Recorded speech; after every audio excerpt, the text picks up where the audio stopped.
Hello and welcome to the Music Professor channel. I'm in a slightly unusual location this evening well, not unusual for me. Loki and I are just out walking, but look at this lovely English view behind you in a beautiful June evening. And I'm about to review Wes Anderson's new film, I mean new to me anyway, the Phoenician Scheme, which I've just had the good fortune to see in a cinema in Canterbury today. I thought it was fantastic. A lot of critics seem very mixed about it and think it's a sort of pointless shaggy dog story.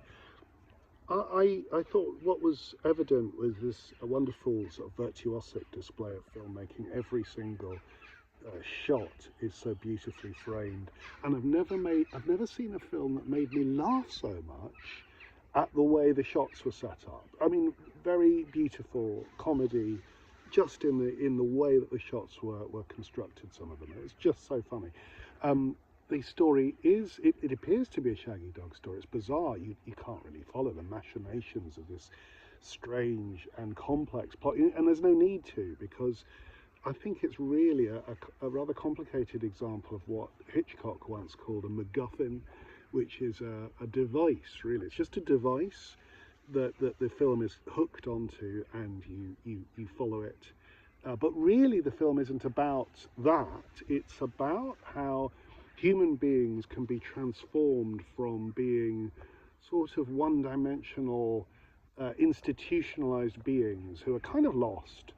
The main character is a kind of oligarch, and not very nice and amoral and so forth, and his daughter who's about to become a nun. And what's beautiful about the film is that gradually, although in a sense they lose everything, I don't think I'm giving too much away, they end up gaining everything. They gain their humanity. They end up relational beings, and that's sort of beautiful. And the film is also noteworthy for its terrific soundtrack, which makes use of ballets of Stravinsky, among other things. I mean, there's a little bit of Beethoven, a little bit of Bach, but Stravinsky's the main guy on the soundtrack, often in a diegetic form, i.e. the music is actually part of the scene, because the main character, for example, there's one scene where he's taking a bath and he has a gramophone record on a turntable playing Stravinsky's Apollo, which is this gorgeous, gorgeous ballet scored for strings. When I was young, you weren't supposed to like Apollo because it was neoclassical, but now we realise it's just as good as The Rite of Spring and any other piece of Stravinsky's. Absolutely magnificent, and sounding magnificent, played in vinyl, in presumably an old-fashioned recording. I haven't checked out whose recording it was, but it sounded like it might have been recorded in the 50s. I mean, the film is set in the 50s.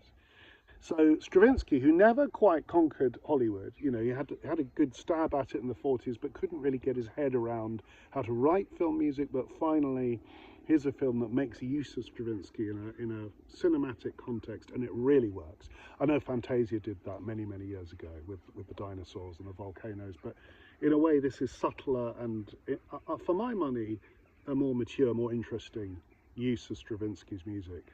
And how wonderful it sounds. So great film, the Phoenician Scheme. Go and watch it if you can, it's well worth watching.